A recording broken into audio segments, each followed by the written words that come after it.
வனதுர்க்கை.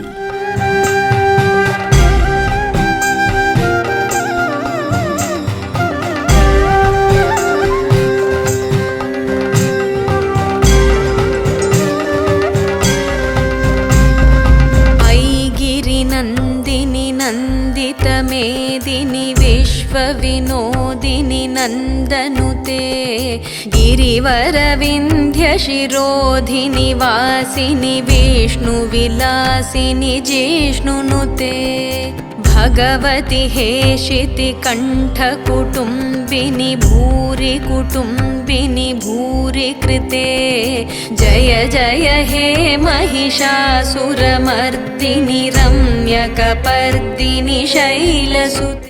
துர்க்கை என்ற சொல்லுக்கு துயரங்களை துடைப்பவள் என்று பொருள். பக்தர்களின் துன்பத்தை போக்குவதற்காக திருமால் தச அவதாரங்களை எடுத்தது போல அம்பிகையும் நவ துர்க்கையாக அவதாரம் எடுத்துள்ளதாக புராணங்கள் கூறுகின்றன. நவ துர்க்கைகளில் முதலாவதான வனதுர்க்கை பற்றி அறிந்து கொள்ளலாம்.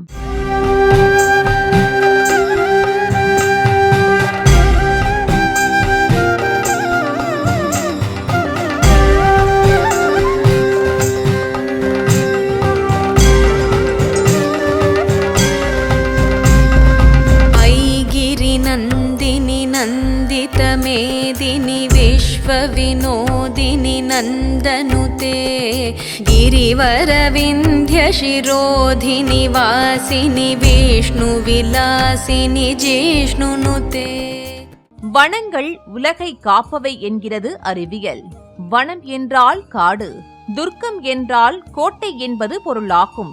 வனத்தில் கோட்டையாக இருந்து இயற்கை வளங்களை காப்பவளே வனதுர்க்கை என்கின்றன இதிகாசங்கள். भगवति हेशिति कण्ठकुटुम्बिनि भूरि कुटुम्बिनि भूरि कृते जय जय हे महिषासुरमर्दिनि रम्यकपर्दिनि शैलसुते सुरवरवर्षिणि दुर्धरधर्षिणि दुर्मुखमर्षिणि हर्षरते त्रिभुवनपोषिणि शङ्करतोषिणि किल्बिषमोषिणि घोषरते धनुजनिरोषिणि दितिसुतरोषिणि दुर्मदशोषिणि सिन्धुसुते जय जय. நவ துர்க்கைகளில் வனதுர்க்கையே முதன்மையானவள் என சொல்லப்படுகின்றது. குங்குமம் போல சிவந்த நிறத்தை உடைய வனதுர்க்கை வைரங்களும் நவமணிகளும் ஜொலிக்கும் கிரீடத்தை அணிந்த தோற்றம் கொண்டவள். திருநீரும் குங்குமமும் நெற்றியை அலங்கரிக்க, நாசியில் வைர மூக்குத்தி ஜொலிக்கும், கருங்கூந்தலில் மல்லிகை சூடியபடி நவரத்தின வளையல்களை கைகளில் அணிந்து பல்வேறு விதமான ஆயுதங்களை தாங்கியபடி சலங்கைகள் அணிந்த பாதங்களுடன் மகிஷன் தலைமீது நின்றபடி அருள்பாலிக்கின்றாள் வனதுர்க்கை. அகத்தியர் புராணத்தில் வனதுர்க்கை தங்க தாமரையில் அமர்ந்திருப்பவள் என குறிப்பிட்டுள்ளது.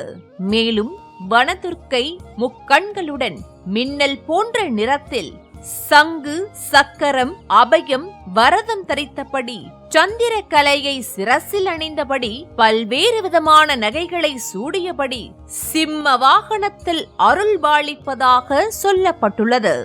என்றும் வனத்தில் வசிப்பதையே விரும்புவதால் வனப்பிரியதர்ஷினி என்றும், மாறாத பேரழகுடன் திகழ்வதால் கோமள சுந்தரி என்றும், தன்னுள் 18 காளிகளையும் கொண்டருள்வதால் மகா காள்யே என்றும், சிங்கத்தை வாகனமாக கொண்டதால் சிம்ம பிரியே என்றும் பல்வேறு நாமங்களில் போற்றப்படுகிறாள் வனதுர்க்கை. ஆதிசங்கரர் ஆத்மவித்யா, மகாவித்யா, ஸ்ரீவித்யா, காமசேவிதா எனும் நாமங்களுக்கு விளக்கமளிக்கும் போது மகாவித்யா என்றால் வனதுர்க்கை என கூறியிருப்பது குறிப்பிடத்தக்கதாகும். தனது மகன் மார்க்கண்டேயனுக்கு வயது 16 என்பதை அறிந்த மிருகண்ட முனிவர் கதிராமங்கலம் வனதுர்க்கையை வழிபட்டு அவள் கூறியபடியே மார்க்கண்டேயனை திருக்கடவூர் ஈஸ்வரனை பூஜிக்க செய்து சிரஞ்சீவியாக்கினார் என்கின்றன இதிகாசங்கள். மேலும் ராமாயணத்தை தமிழில் மொழிபெயர்த்த கம்பர் வனதுர்க்கையின் மேல் தீராத பக்தி கொண்டிருந்தார். ஒரு நாள் மழை காலத்தில் கம்பரின் வீட்டுக்கூரை சரிந்தது. கம்பர் வனதுர்க்கையை வேண்டி உறங்கிவிட்டாராம். காலையில் கண் விழித்த போது அவர் வீட்டுக்கூரை நெற்கதிர்களால் வேயப்பட்டிருந்தது. இதனை கண்ட கம்பர் கண்ணீர் மல்கி கதிர் வேய்த்த மங்கள நாயகி என போற்றி பாடினார். இதனால் கதிர் வேய்த்த மங்கலம் என்று அழைக்கப்பட்ட அந்த தலம் பின்னர் கதிராமங்கலம் என மருவியதாக சொல்லப்படுகின்றது. அசுரர்களை வதம் செய்த தேவி கதிராமங்கலத்தில் சாந்த சொரூபியாய் அருள்வாளிக்கின்றாள். கதிராமங்கலம் வனதுர்க்கையை வழிபட்டால் ராகுதோஷம் நீங்கும் என்பது ஐதீகமாகும். வனதுர்க்கைக்கு நெய் விளக்கேற்றி வழிபட்டால் ஆயுள் பெருகும், செல்வம் நிலைக்கும், நோய்கள் தீரும், திருமணத் தடை அகலும், நினைத்த நற்காரியங்கள் நிறைவேறும் என்பது சாஸ்திரங்கள் கூறும் உண்மையாகும்.